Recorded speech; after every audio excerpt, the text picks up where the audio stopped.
Wild orcas swim up to 100 miles a day. Orcas have very strong family bonds and social ties.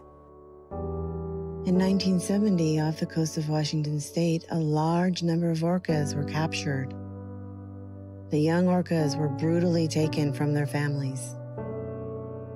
The only surviving orca from those captured has lived in a tiny tank at Miami Seaquarium, swimming in circles for almost 52 years. Please, set Toki free. Bitte, lassen Sie Toki frei. Let her feel the native cool water.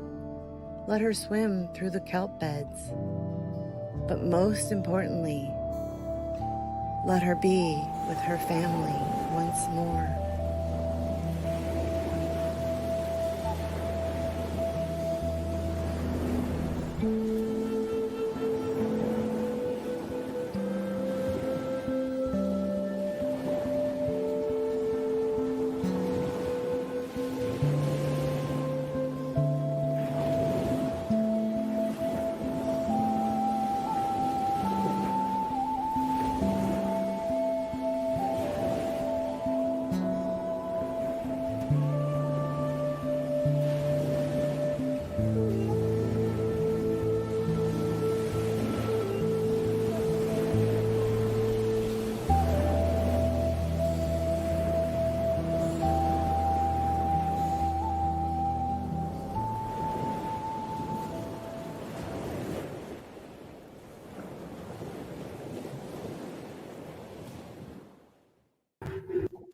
Hello, everybody. Welcome. Thank you for joining us on every Sunday. We really appreciate you being here with TokiTV.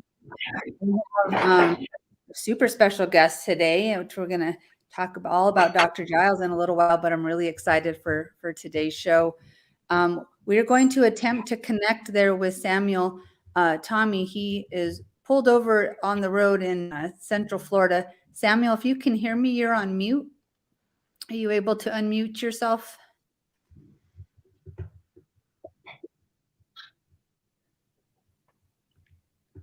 We're having some connection. I really want to try to give him a minute though to join us because I really, again, just appreciate Samuel so much. There you are, Samuel. Would you mind to open us up?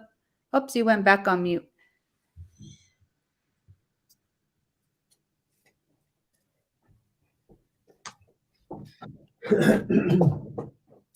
He's working on it, guys.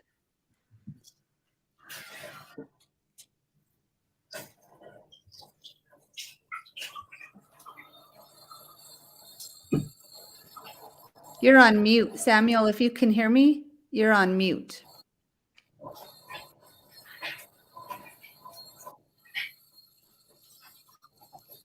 He's got his tech assistants there.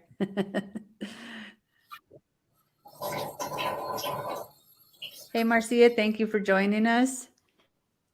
Please feel free to type in where you are watching from while we get started here. Always love to see people from all over the world who are joining us.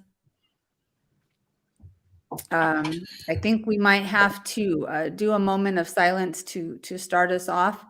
And if Samuel's able to, there he is. Hey, Samuel, now we hear you. Okay, just in time, I guess. Perfect timing. Thank you.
Thank you, Creator, for this wonderful and beautiful day.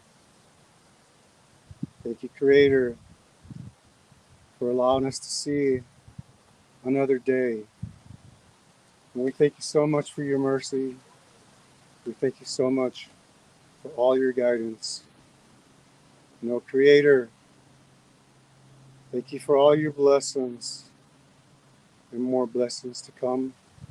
And we ask for more continuing guidance, your continuing love.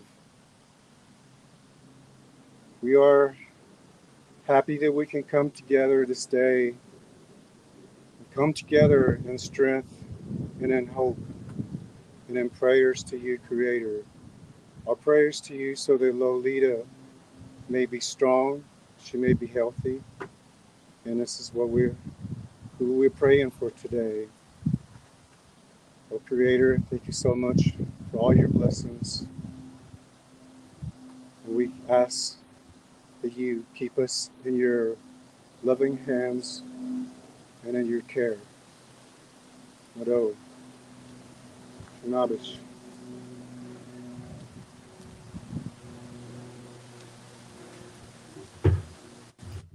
Thank you so much. Thank you so much, Samuel. Again, shout out to Samuel, you guys. He is in Central Florida. He is traveling and found a spot, and it did work out, and it was perfect. So thank you very much for being here with us. I see people from the Netherlands, Louisville, Kentucky, Vancouver, Florida, people from all over. Thank you so much for being with us. We really appreciate it. Quick hello to Alejandro. Hey, Alejandro. You're on mute. I'm okay now. There you go. Thank you, everybody, for letting me be part of this amazing team. Thank you, Doctor, for being with us today. We appreciate. I wasn't able to visit the Miami Aquarium, but I had to work. But I still keep positive. I still encourage everyone to keep sending emails, make calls, send letters in a respectful manner, in a respectful way to all those who are getting involved to help Lolita. I still keep the hope that she will go back home. We will achieve it. So please stay united. Thank you so much. Thank you. Guys, I want to open up real quick with a video. If you have not seen this, you want to see it. It's about 4 minutes long. So let me get my share screen here. Definitely want all of you to see this. I have a few different screens open, so give me 1 second. Here we go.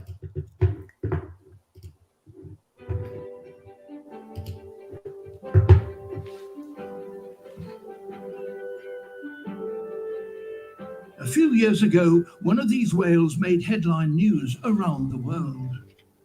A killer whale captures the world's attention in a terrible way. For 16 days, she's been carrying her dead calf on her back.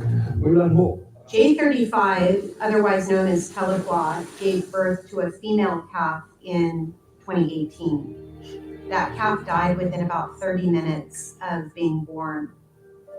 As a killer whale scientist, as a human, you want to know why. Why did that baby die? That infant body was never recovered, but Giles is collecting evidence to explain why so many killer whales are now dying young. The best way to understand what's happening inside of a whale is to look at what comes out. That means studying killer whale poop, or scat. One of the really fantastic things about our study is that we're able to non-invasively collect fecal samples by using our scat detection dog, Eva, on the front of the boat to help us find those samples. A dog's nose has 50 times more scent receptors than ours do. So, kitted out with protection from the salt spray and sunshine, Eva takes command.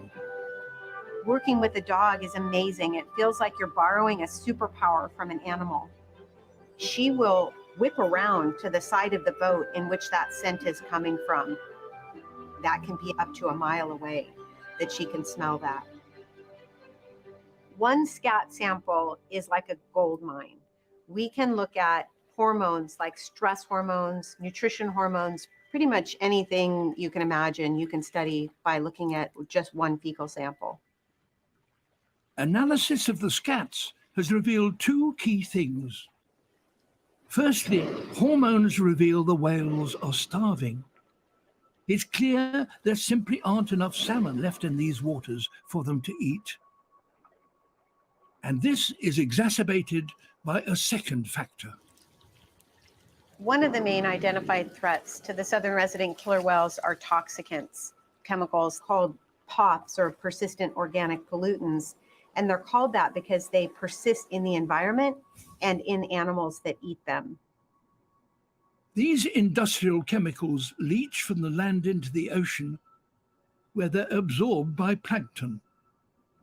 Then, as they pass up the food chain, they become increasingly concentrated into fewer, larger animals, ultimately reaching lethal levels in whales. In the past, females were easily living into their 80s and males into their 60s. These days, we're losing males just as they're reaching their prime breeding age, so in their early 20s. And that is because they don't have any way to offload the toxicants that are building up in their system. Toxins are now affecting more than half the world's killer whale populations. When a female gets pregnant, she is transferring those chemicals into the gestating fetus. And then she offloads almost 100% of whatever is left of the toxicants in her system through her milk to her calf. It's possible that the death of J35's calf was caused by an overload of toxins. She carried that baby actually until it came apart. There was nothing more to carry. It was heartbreaking to watch. This mom couldn't let it go, to forego foraging with and hunting with her family and eating, and instead carry her baby around. It was the most telling. I was going to say the most human thing she could have done, but it was more than that. I think of these whales as better versions of ourselves. I look to them for how to be. Bringing the plight of this population to the public, she did more by carrying around her dead baby than any of us combined have ever been able to do.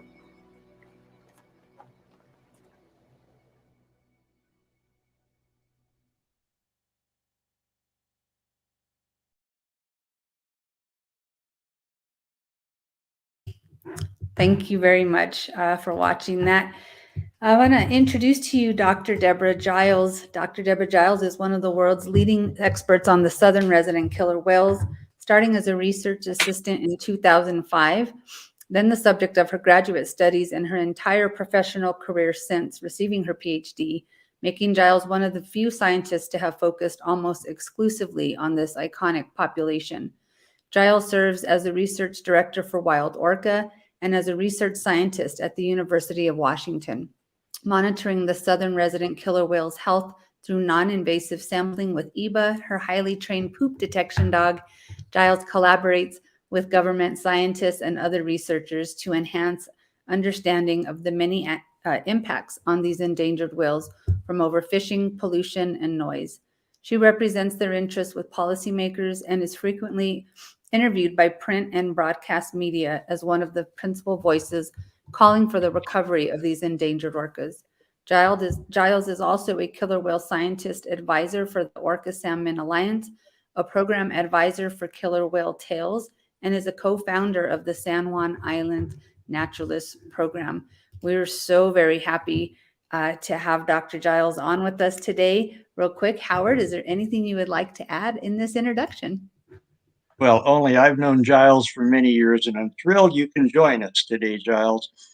And a great friend and a dedicated researcher, great scientist. And I would just like to add to what we know about what BBC showed and all of the great and incredibly invaluable results of the study that she is doing with Eba and Jim. that it's hard work, that, behind the scenes to get ready to do it. As I understand, it's been you and Jim and Eva pretty much as the COVID team for a couple of years, because you're a household, and so you can go out together and not be mixing and mingling in a very tight space in a small boat. But there's a lot of work involved in that, and to be meticulous as a scientist to get all the equipment, the sample equipment, the tubes, the glasses, and also you got to take care of Eva. You got to make sure she's well cared for, and give attention to her and make sure she has all of her needs met. So there's a whole lot of preparation and work that goes into being the kind of scientist that Giles is. So I just want to add that note of appreciation as we go forward. Welcome aboard, Giles. Thank you so much.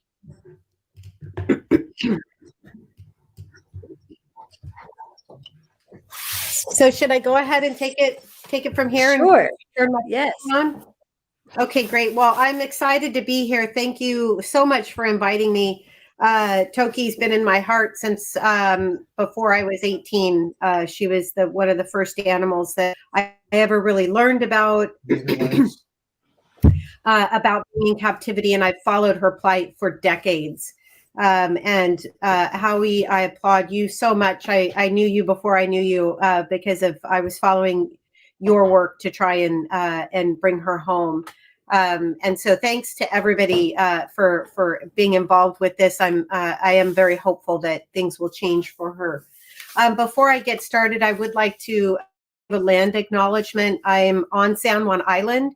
I'm on occupied. I am on territory that is ancestral to the Coast Salish people, in particular the Suk, Saanich, Songhe, Lummi, Samish, Semiahmoo, and Swinomish. And I just want to make sure that we recognize that we are on ancestral land, and it's heartening to know that more people are seeing the tribal Coast Salish and wherever you might be from, and respecting the sovereignty and self-determination of all people. And I commit to being a better listener and a better learner, and in every way that I can, uplifting Indigenous voice. So I have a little PowerPoint. It's quite short because I thought that it might be more fun just to have more of a relaxed conversation, but I thought I would just quickly set the stage a little bit. The video did a really nice job. I was have to tell you that was a life goal. Didn't know it was a bucket list, but a bucket list item, but it definitely was. When I heard David Attenborough say my name and Eva's name, that was pretty spectacular. So honored by that video. So see if this works. Are you supposed to share it, Annette? Okay, there you go. Okay. So this is Eva. You saw her on the video. She's our scat detection dog. You can follow her. I'm not very good about it, but she does have an Instagram account called Eba, EBA, the whale dog. And as we get going with our field season, that will become more prominent. So we'll be able to post things about that. Our new vessel will be going into the water in the next week or so. So as mentioned, I am with Wild Orca. I'm the science and research director for the nonprofit Wild Orca, and I'm really glad to be able to teach a class at the University of Washington's Friday Harbor Labs right here on San Juan Island. It's a class I got to make myself a couple years ago. I started teaching this in 2017. And overall, the plight of the Southern residents has declined since then. All the plight has declined since they were listed actually in 2005, and even before that, since 1995. That's the main subject of the research that we do, although we have expanded our scope both in range, so a broader area we're covering, as well as the number of species we're covering. So we'll be, Eva is already trained on humpback and big killer whales or mammal-eating killer whale feces, as well as the fish-eating killer whale feces. And we'll be expanding that to gray whale and hopefully minke whale, although I'm not that hopeful we'll be able to get minke whale poop because it's very water infused, but we'll see. We'll give it a try. So just very quickly, I'm sure everybody on this program knows this very well, but just quickly, the 3 different ecotypes out of 10 or more ecotypes worldwide, we're so lucky to be able to have the possibility of seeing 3 of the 10 ecotypes in the waters of Washington State. So the so-called resident fish-eating killer whales, mammal-eating killer whales, we used to call them transients, although they're certainly not that transient anymore, now named after Mike Bigg, the godfather of killer whale ID.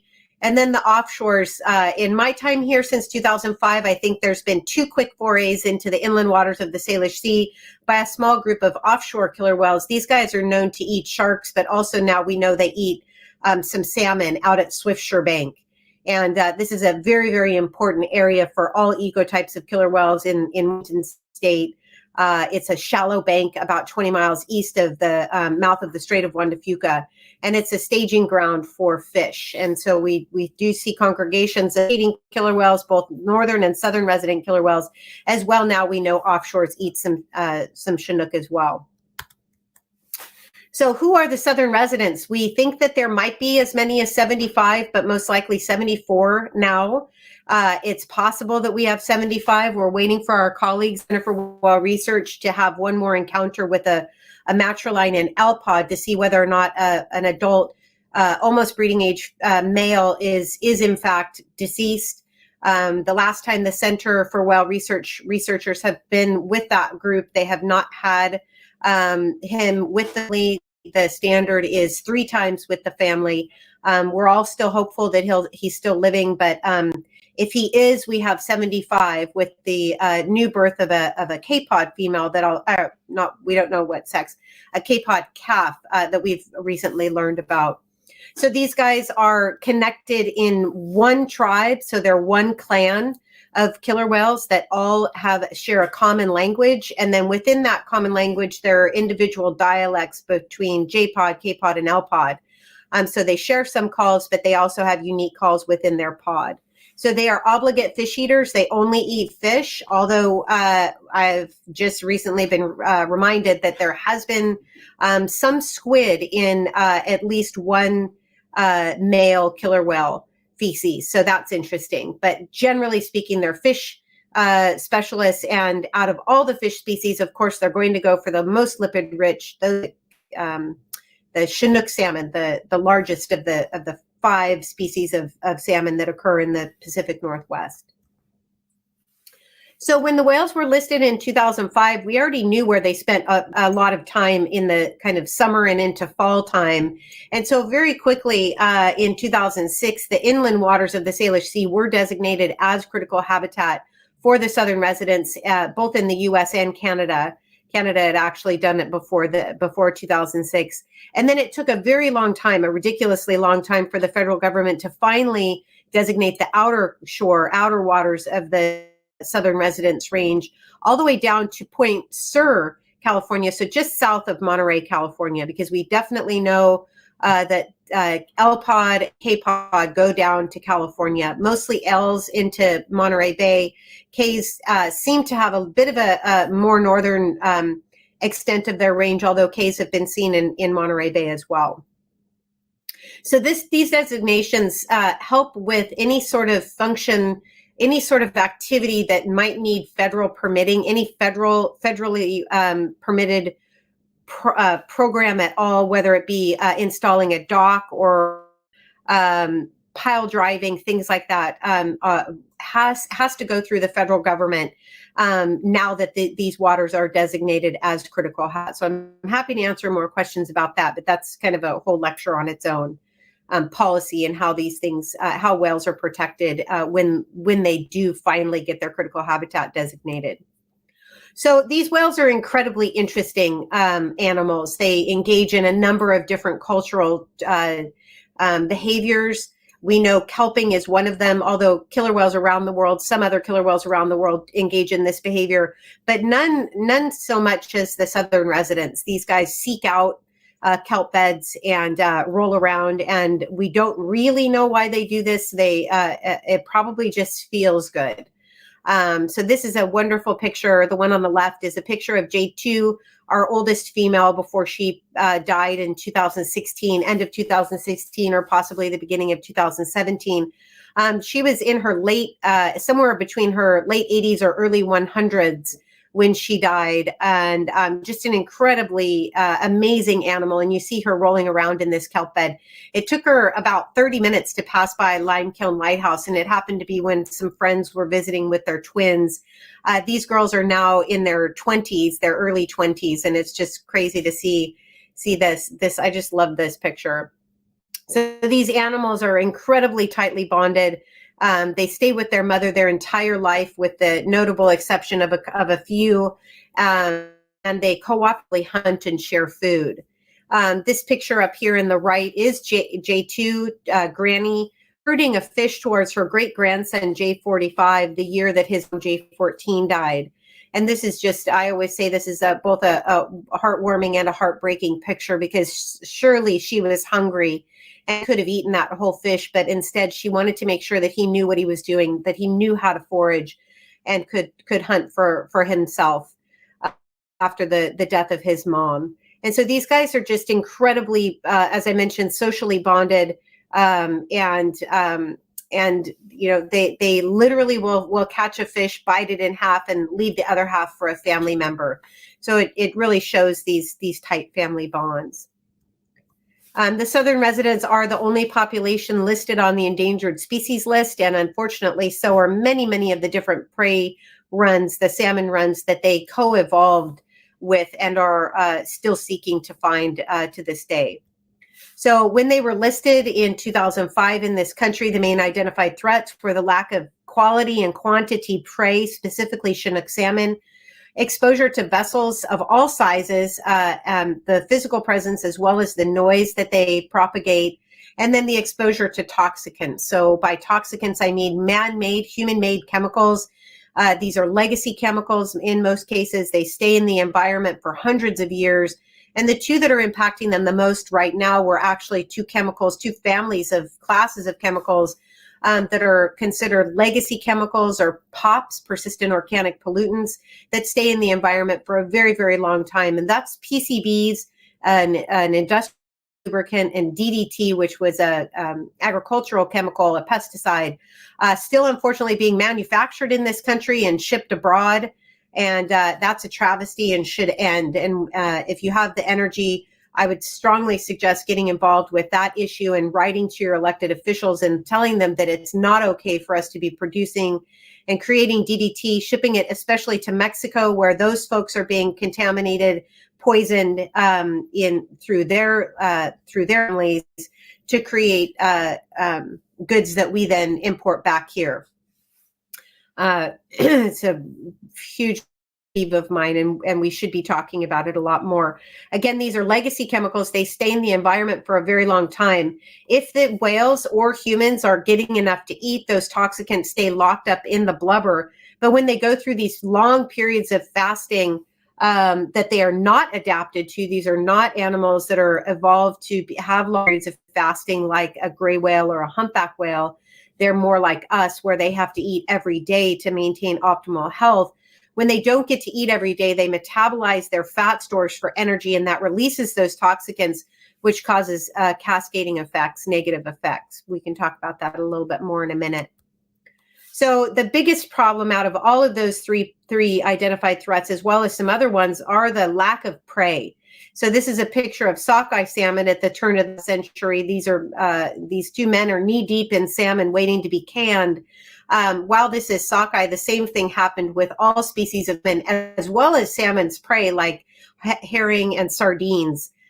We just completely overfished, thinking that the ocean had an unlimited supply of prey, but it just doesn't. And so this is certainly the biggest issue. We also have impacts from things like dams, where and when and how we fish is a big problem. So we need pretty much wholesale recovery and reform of fisheries management if we're going to get a handle on recovering prey for not just the whales, but humans that rely on these fish, especially tribes that rely on these fish for their primary prey, protein source, not just for health-wise, but for cultural ceremonies as well. So as I mentioned, the salmon are shrinking in abundance, but they're also shrinking in size. So these pictures show what salmon used to be like and what these massive apex predators that are killer whales co-evolved with salmon that used to be massive, 60 to well over 100 pounds. The one photo on the right showing salmon that are 116 and 121 pounds. That's just a massive animal. And these, no doubt, were headed for the Snake River, which now, unfortunately, are blocked by 4 dams on the Snake River, as well as 4 additional dams on the main stem of the Columbia. So recovered salmon to even half this size is another really good reason why we really desperately need to get those dams down that are on the Snake River. So this is the next 2 slides are some graphs from Linda Mape's recent book. If you don't have a copy of it, I strongly suggest you getting it. Called Orca: Shared Waters, Shared Homes, and it's just an incredible book that goes back through the history of the whales. What happened? Were the whales originally so depleted in number? We on this call all know the reason for that. That's because of the capture era stole them from their watery, native home and put them in a concrete tank. And then again, further more recently, just all of the other things that humans are doing to cause the decline of the population here in the wild. Again, the biggest of this issue is the salmon and the lack of the sheer number of salmon, down at 40% since the whales stopped being taken out of the wild in the mid-70s. The salmon populations are down at least 40%, and in some runs down 90% or more. So this graphic here shows the runs that are important to the southern residents. So salmon runs in rivers throughout the Wales Range. And you can see here that many of them are salmon that are on the endangered list or on the threatened list, endangered species list as threatened. We know from satellite tag data that these whales do go down to California, as I mentioned. And an interesting thing that came out of this research was showing the disproportionate amount of time that the whales spend at the mouth of the Columbia. It's actually 50 times higher. The amount of time that the whales spent at the mouth of the Columbia was 50 times higher than what you would expect from chance alone. And that really shows you that these whales are targeting certain rivers at certain times of the year, expecting to find food there. I always liken it to a situation where you go back to your hometown and you go back to this restaurant that used to be a buffet that used to, have your favorite food, and you go there and they don't have any food. You've got the memory of what that was like, or going to grandma's house for Thanksgiving. You have the memory of what that was like, but the food just isn't there. And so it's the same thing with these whales. They have this long-term institutional knowledge carried by and transmitted by the elders of the population to the younger animals, and they keep going back expecting to have that fish. And so it's our responsibility to do whatever we can, as much as possible, to recover the salmon runs throughout the whale's entire range. Excuse me. As I mentioned earlier, there is a brand new calf in K-Pod. These are some amazing imagery that we have that was sent to Wild Orca by a fisherman off the coast of Oregon. We did pass these images on to the center, and with our colleague Melissa Pino and the center's colleague Dave Ellifrit, they did positively identify this as a new calf. And it warms my heart to know who the mom is. This is K20, otherwise known as Spock. She's been my favorite for decades. Just an amazing mom who hasn't had a living calf since 2004. Although we know from fecal samples that she's been pregnant many, many times since 2004 when K38, her son K38 was born. Unfortunately, because she was not getting enough to eat all those times that she was pregnant in the past, she miscarried those calves. And so I'm very hopeful for this baby. You can see by this image, this lower image here, it's a screen grab of this video. And this is a very well-fed calf at this point. And so all of us are just holding our breath, crossing everything crossable. This calf is going to live. And hopefully this calf is a female. We desperately need females in this population because the population is definitely, it's females that we need the most in the population, because those are the ones that are able to obviously give birth to the calves. And so we're limited by the number of females in the population that can successfully bring calves to birth. So serious fingers crossed in this case. Another really fun thing that happened during that same day when K20's baby popped up on video, another group of people saw L-Pod 95 miles south of Cape Cod also going north. And who did they get an image of? That 25. And this is Ocean Sun, definitely the oldest animal in the Southern Resident clan. And this animal is thought to be, if not Toki's mom, certainly Toki's closest relative, speaks the same language, same dialect as Toki. And so it's just very heartwarming to see this animal out there plying their natal waters. I like to think that if we can move fast enough, that she's going to still be around when Toki comes home. So just really quickly, this is actually our old scout boat. We've got a new scout boat that'll be going on the water in about a week. And as Howie mentioned, this is my research partner and life partner, Jim, driving the boat, and our dog, Eva, on the front. And then what our crew often looks like when we can, when COVID allows, we like to have at least one other, and ideally people on board with us to help us take all of the information that we take. It's not only just collecting the fecal samples out of the water, but we take a tremendous amount of other information to document vessel presence, whale activity, just a huge amount of other information that we collect when we're out there as well.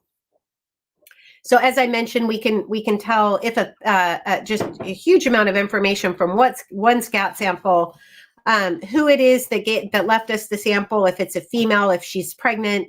We can tell nutrition levels, parasites, microplastics, gut microbiome, just really anything that you can imagine that you can take, say, from a blood sample. You can't get blood samples from wild animals, but we now know can tell us the same amount of information. And again, this is collected non-invasively because we're able to stay so far away from the animals using the superpower of our dog Eva's nose. So as mentioned, these whales do get pregnant quite often, actually. Unfortunately, almost 70%, 69.8% of the females in this population that get pregnant are not able to bring their calves to bear. We should be having around 6 calves based on the number of individuals in the population. There should be about 6 calves per year being born and living. That would be similar to what we're seeing in the mammal killer whale populations in these waters, as well as northern resident fish-eating killer whales up at the top of Vancouver Island, and Southeast Alaskan fish-eating killer whales for that matter. But we're just not seeing that recruitment in the population because these females are not getting enough to eat throughout their entire pregnancy. So when they're metabolizing their fat stores, not only are they miscarrying their calves, but it's causing an increase in stress hormones, as well as early death and disease. Toxicants make the animals just systemically more susceptible to disease because they're immune compromised with those toxicants circulating in their system. So I do believe this is my last slide. It looks a little funky there. It's all stretched out for some reason. This is one of my favorite pictures that I've ever seen. It's J27 Blackberry hugging his little brother J39 named Mako. This was a couple years after their mom died, J11 Blossom. This stayed together, and by helping each other forage together, they were able to make it through a very critical time. Male killer whales, especially adult full-grown male killer whales, are 8 times more likely to die in the first year after their mom died compared to males whose mothers haven't died. And that's really showing that incredibly tight social bonding between all of the animals in this population, both males and females, but particularly with males. These females preferentially forage for and feed their adult male sons in order to increase their fitness. We know that the breed females are selectively, preferentially selecting the bigger, older adult males as breeding partners, and so it these females, these moms, these matriarchs, to feed their adult males to make sure that they're going to get big and old, so that they will breed most and passing on their genes. So it's kind of an interesting, very ingenious, if you will, a way for these animals to not support their female offspring and her calves by taking them to the best places to forage, but also selectively foraging for and feeding their males. Both of these ways are how females pass on their genes. So I just like to leave it with this slide. Let people think about these animals as being very incredibly important members of a society, that when we lose even one of them, it starts to erode the fabric of this population. And I really think of these animals as the original harvesters of Pacific salmon. I think of them as a tribe. They have been plying these waters for hundreds of thousands of years. We know that the fish-eating killer whales have not bred with the mammal-eating killer whales that occur in the same water, sometimes even at the same time, for over 700,000 years, which is just an incredibly long time. It's 3 or 4 times longer than we imagined. And so these animals really did co-evolve with these salmon, Pacific salmon, throughout the entire Pacific Northwest, all the way down to Northern California. And so again, not only are we trying to recover salmon for Coast Salish people who have been here for thousands and thousands of years, 20 plus thousands of years themselves, foraging on and co-evolving with these Pacific salmon, but their relatives under the sea, the blackfish that rely on fish for their livelihoods. So I think that's my last slide. I hope I've left one in here as a thanks to my. Oh shoot, I didn't. I could not do this work without the members of our community here on the island, our volunteers, as well as our funders, the Rose Foundation, as well as the Paul G. Allen Family Foundation. So thank you so much for listening. I'm happy to chat more, not only about the Southern residents, but about Toki, who has a special place in my heart. So thank you. Wow, thank you so much. We could listen to you for you could come on as many times as you would like, because I know you have a lot of information and a lot of years of doing that. We have some thank yous coming in. A couple of questions, if that's okay with you. We have one. Melissa's curious, would it be possible to make a salmon hatchery near the Southern residents that wouldn't be affected by the 4 dams? And I know, Howard, you could probably answer that as well, but Dr. Giles, I'll let you answer that one. There is some talk about some hatchery production specifically for the Southern residents that has it was attempted a number of years ago on the Vancouver Island in Sioux Harbor with the help of the tribe and actually the Association got some brood stock from the Nitnat River. Wild stock from the Nitnat River, brought it as smolt to the Sioux Harbor kept these fish in open net pens, and then released them timing under the hopes that those fish would come back and feed the southern residents when the southern residents were coming back in the spring. That was just getting off the ground about a year or two before COVID hit. I actually have not followed up on that. I should, and I need to.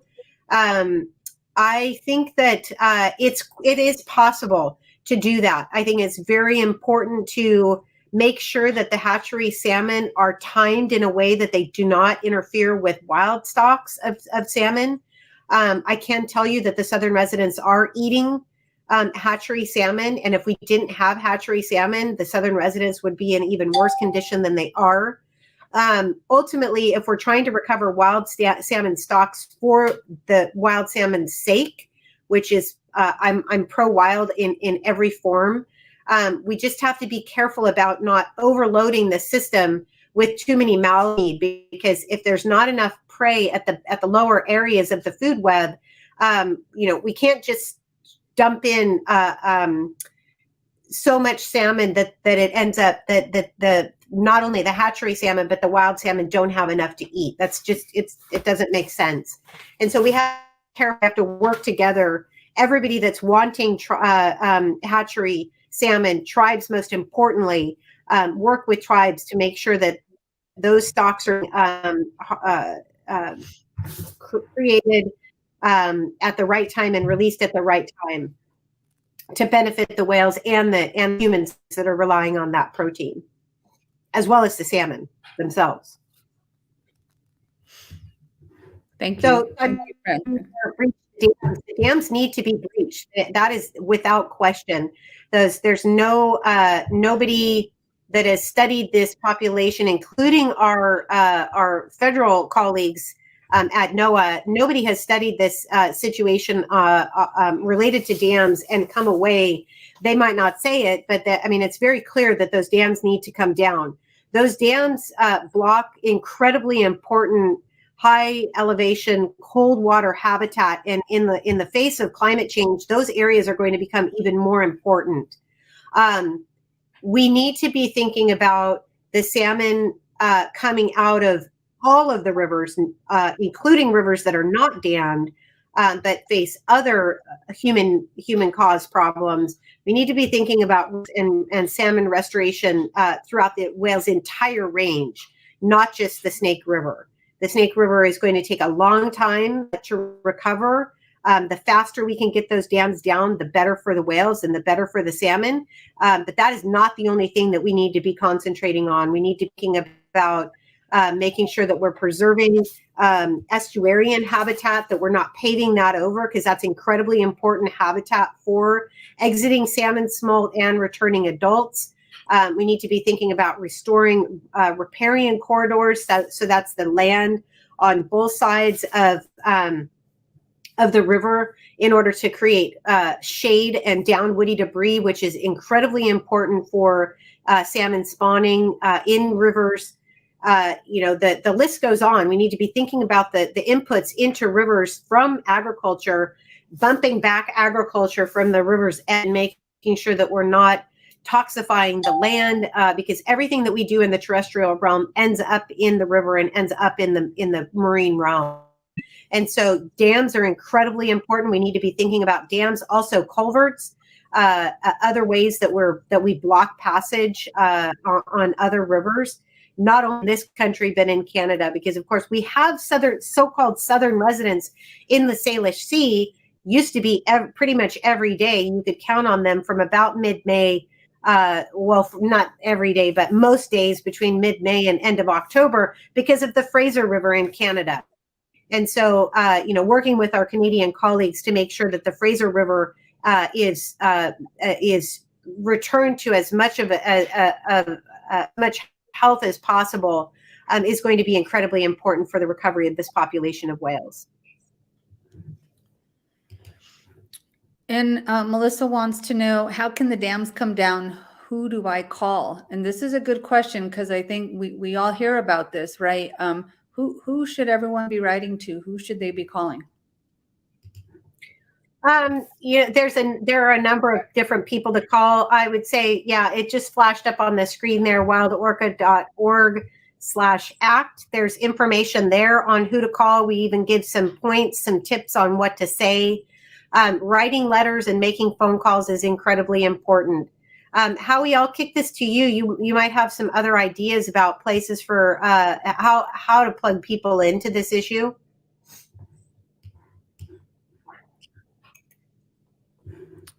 You're on mute, Howie. I'm muted. There okay, we go. No, I'm there you go. unmuted. I just didn't want to interrupt Giles. You could go on and on. It was all incredibly useful and good information. I would say that we're at a very key point coming right up that Senator Murray and Governor Inslee are on the verge of announcing a report, some kind of resolution of their studies over the last year or so. Well, really, probably it's been more than a decade, to try to figure out what to do about the Snake River dams. And if they give the green light, if they together say, well, on balance, those dams do need to come down or be breached. And I would add also that you don't have to blow up concrete, that all 4 dams have earthen berms attached to them, and they just have to be basically dredged out, and the river will reclaim itself. This was all in the Army Corps of Engineers EIS, environmental impact statement in 2001. They described how to breach the dams. So if Senator Murray and Governor Inslee say, yes, that's a good idea, we do need to do that, that would be a breaking through a dam right there, because that would then release sort of the political influence of so many others who just don't want to, jump out and stick their necks out.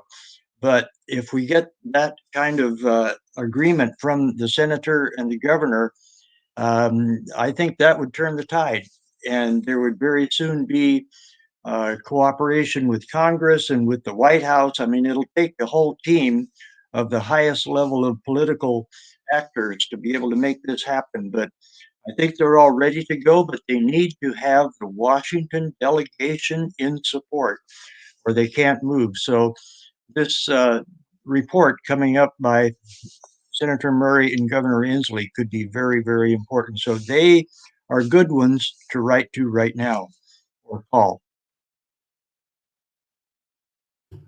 Awesome, thank you. And again, we're getting close to our hour, so I don't want to go too much over, although I know we are going to go over. I want to apologize to some folks. Facebook did not like that I shared the BBC video at first, and so you saw me turn my camera off. I was frantically trying to get us back online. So for people who may not, we'll repost it. It is live right now, but it did take us off air for a few minutes. So I want to apologize, but encourage people to rewatch it and share this video so that everyone can see the work that you're doing. Dr. Giles is so important to all this, to the Southern residents. And somebody did ask here, like they got very excited thinking Lolita is coming home. Yet we hope so, yes, but we did not say that on this episode. So wherever you jumped in, that is not what we're saying on this show, but we are definitely that's why we're here every single week to gather in faith, prayer, and education for her so she can come home. But we don't have any specific updates on that right now, other than the vets have been contacted to come in for the assessment. Real quick, Dr. Giles, before we end, and again, I would love to have you back on here to talk more. Because you just have so much information. But I was really blown away to find out why and how you got into this work. And I wonder if you can share just a little bit about that. You're on mute. I've just always been in love with whales in general, and killer whales in particular, since I was a kid. And I started learning about the captive issues quite young, actually. probably through books. I'm not really sure. We didn't have television where we grew up, but we did spend a lot of time at the library, and so I'm guessing that I probably learned about it there. I just have always had a very guttural reaction to that as being not a place for animals that are adapted and evolved in the way that they are, as acoustic animals, as animals long ranging that can swim 100 or more miles a day. It just never made intuitive sense to me that these animals would be in captivity. And so I started quite young. I was telling the story the other day that the first place that I ever drove to when I was legally allowed to drive my car alone was to Marine World Africa USA in Vallejo, California, where they had 2 captive killer whales. And I was handing out leaflets way back then, asking people not to go in and see the show. And I remember very distinctly seeing the frontline piece with Toki and with the recording of her family being played by that small recorder, and her leaning as far out of the tank and into that sound as she could. And it just absolutely broke my heart. And I just knew I wanted to do whatever I could to work for these whales, to do whatever I could to help her wild relatives, and do whatever I could to help her. And so it took me a while to quit my job and come here and work professionally to research these animals. I didn't start my formal education in college until I was in my 30s, 30 years old, which is, possibly older. But I did it, and I figured out that I just wasn't going to be happy in life unless I dedicated my life to this population of animals. And so I was able to get my master's and then my PhD, and have had an opportunity through a lot of a good fortune and good friends to get to do this work and get to work on this population of animals. And so I do feel like I am doing my work and I'm speaking for them whenever I can, to elected officials and policymakers and elected officials that have the power to try and reverse some of the things that we humans have done to cause the decline of this population. I'll not stop doing that as long as I live. I feel like I'm following in Howie's footsteps in a lot of ways. You dig in, you find your passion, and there's just, even if you wanted to, you can't. Your heart won't let you quit. Even when your heart gets broken, there's just no other work to do except this work. And so I'm very lucky that I have the shoulders of giants like Howie to stand on to continue this work and give me strength when I might feel like I'm faltering. That's awesome. Thank you so much. We'll end today with that clip that you're talking about, that Dateline clip, so that everyone who has not seen it, I know people have been asking to see it, so we'll play that. Gosh. I had a note. Yes. A couple of things. Both that Dateline clip where she clearly recalls those calls. I mean, she is so interested in that. I mean, she wants to hear more. But also, you mentioned Marine World Africa, U.S. or Africa in Vallejo, California. That is where a scientific experiment was conducted to see if they could catch live fish. And they had been captive, Yaka and Viga, for over a decade, and Viga, I think, for over 20 years. And so they did it with, all the scientific equipment to document the whole thing.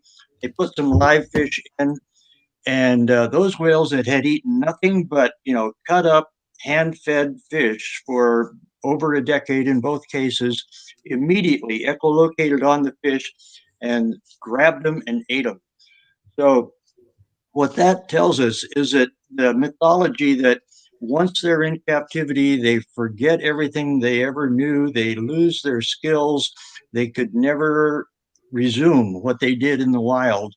I think is a little fallacious. I think that they really do keep those memories very intact. Those are important skills, and I don't think they lose them. Even after over 50 years, I'm not saying that she would immediately know how to catch and keep up with all the rest of them and forage equally, but she definitely has a recall, a memory of where she came from and who her family is. Awesome. Well, guys, we're coming up to an hour, and we do want to bring Freddie on to talk about the gathering of the eagles. But real quick, check out wildorca.org. We have it here, wildorca.org/act. There's actions that you guys can take, but just check out the site.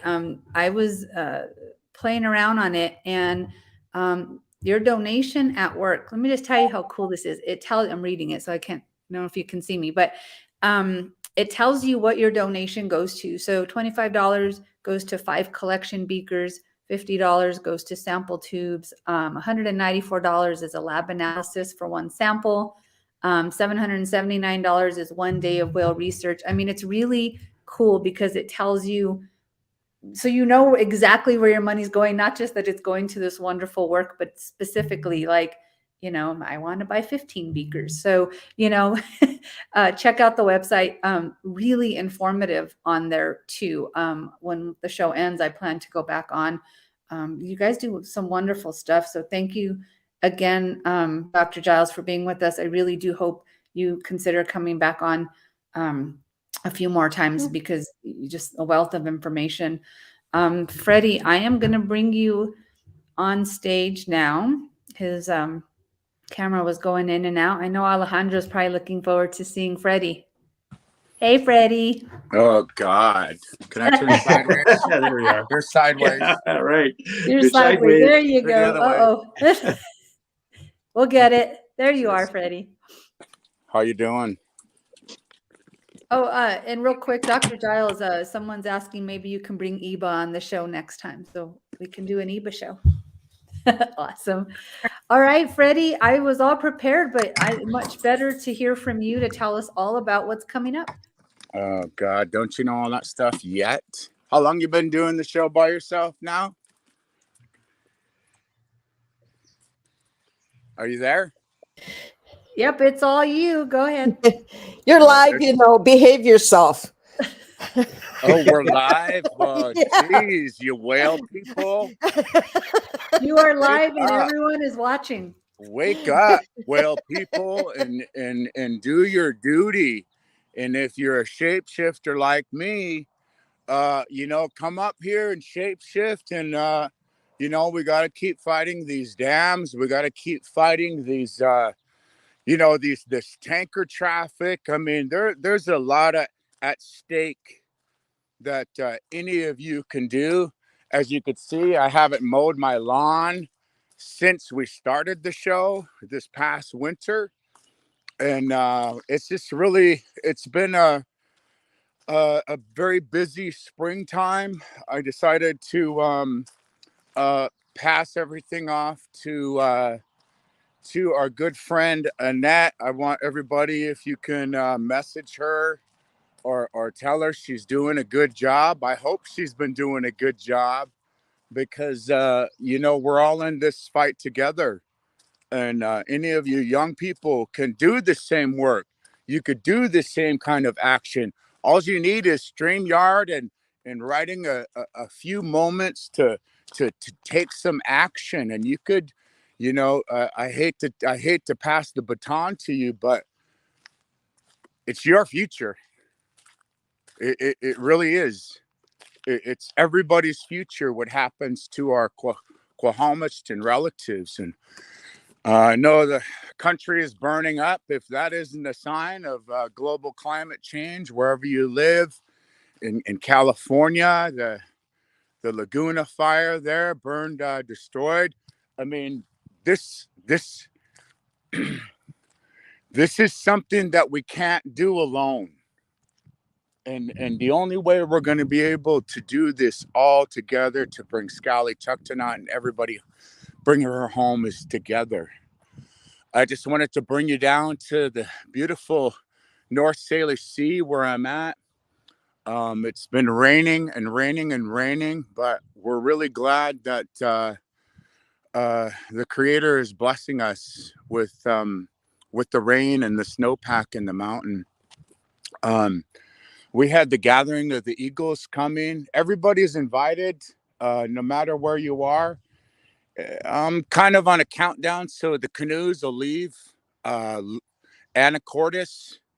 on the 22nd, 5/22/22, and they'll paddle for 5 days out into the San Juans. So anybody out in the San Juans, anyone here in the Northwest, come to Anacortes, Washington Park, 8:30 in the morning next Sunday.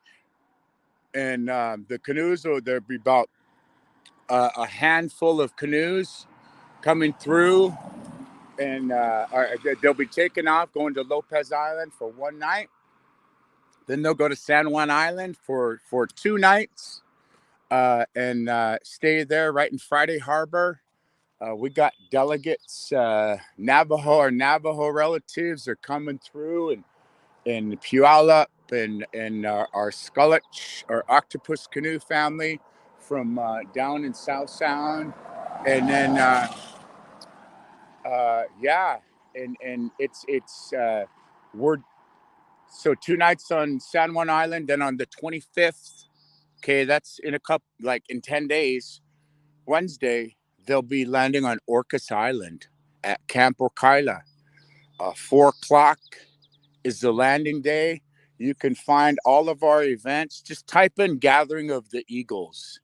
It's spelt in Lummi. It's pronounced Sk'aliCh'ehl-tenaut, and that's the Gathering of the Eagles in Cholamichasan in the Lummi language. I'm almost breathless, but on Friday night, we're going to do, you seen the sign there? There's going to be a coastal jam, and that starts at 6 o'clock. The canoes will land at 4. Everybody will grab their own lunch. It's a canoe encampment, and we got a beautiful crew. Our friends from PBS are coming out to film a documentary out here with us as Salmon people. It's full regalia, so we're welcome everybody. Come out, share some songs, share a dance, and Saturday. Okay, Saturday's the big day. So 2 weeks from yesterday, we're gonna do the honoring for Sk'aliCh'ehl, and the honoring. It'll start I'd get here by 11 to get your good seats. And I'm honoring Jewel James in the best way that I can. Any of our family and friends and neighbors can bring Annette's coming up. I think Howard said he's going to come up, and I know Deb Cruz is going to be behind the scenes somewhere when she comes up or comes in. But it's the Gathering of the Eagles. You're welcome to honor Jewel James with your presence. If you want to gift, I'm giving him a blanket, a bandana, a necklace. I'm just honoring him in the best way with stories of resilience and love and really testimony is the truth about how Jewel has touched each and every one of our lives, from the youngest to the oldest. And I know he ain't done doing this good work. And with the gathering is also the on Sunday, we'll sing and dance. The Hawaiians are coming. Oh my gosh, we'll sing and share songs and tell stories right through Saturday and Saturday night. Bring your tent, bring your camping gear. I see a nail. Bring your camping gear. And Sunday, we're having the Alliance of Earth, Sky, and Water Protectors. And that's going to bring together a lot of us that are working with Jewel. It's a strategy session, so it's just a good day. Tiny House Warriors will be here. our friends from the Orca Network, and our friends from Freeing the Snake River will be here. And it's just really going to be the George family from North Vancouver will be here. It's going to be some good words. It's going to be a good passing of the baton. If you're a young person that is thinking about, joining us with our plights and our efforts to free Lolita, to stop the tar sand, this isn't just our fight. It's not just a Lummi fight. It's not just a Orca Network fight. It's not just a Standing Rock fight. It's just not a Nez Perce fight. It's all of our fight. And we have to remember that as people, as Wamuk, as the human beings indigenous to these lands and these waters. And but that's all on Sunday, May 29th. Getting back to my schedule, it starts at 10. Again, come on out. I'm breathless. I gotta actually walk into another emergency meeting. But bring your regalia, bring your smiles, bring your own chair. Thank God I won't have to set chairs out for everybody, but I know I'm still gonna have chairs. But bring your own chair, your own table, your own food, and come sit. And if you never met Annette, if you never met Deb, come on out. And just appreciation to everybody online. I don't know where you're, if I was Deb and Annette, they like to recognize where people are listening in from. And I just appreciate seeing all the people from all over the world that are watching this. And Annette will be here, and we hope to go live and record several of these sessions so that on Sunday, the 29th, we might be able to bring you at least a 2-hour edited version of the honoring ceremony that we're doing for Jewel. Unless we just absolutely, I'll be live on my Facebook page. I know that it's PHREDDIE Quenang Q or XWENANG Lane. I'll put it in the chat. And good to see everybody. Alejandro, I took my glasses off, so now I could just barely even see Deb. But hi, to Deb and Annette and Howard. Wow, Doctor, great to hear you. Thank you. I was thinking about what you guys said about, well, Lolita ain't coming home, and I was sitting here with the muted mic, and I said, yeah, really loud. No, she's coming. She's coming home. I just didn't want anyone to confuse that we were saying that in this episode. But the only way we're going to get her home is by helping her with her retirement plan, helping her. Everybody that is given.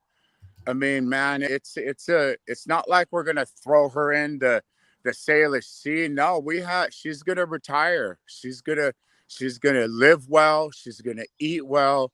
She's going to stay with us.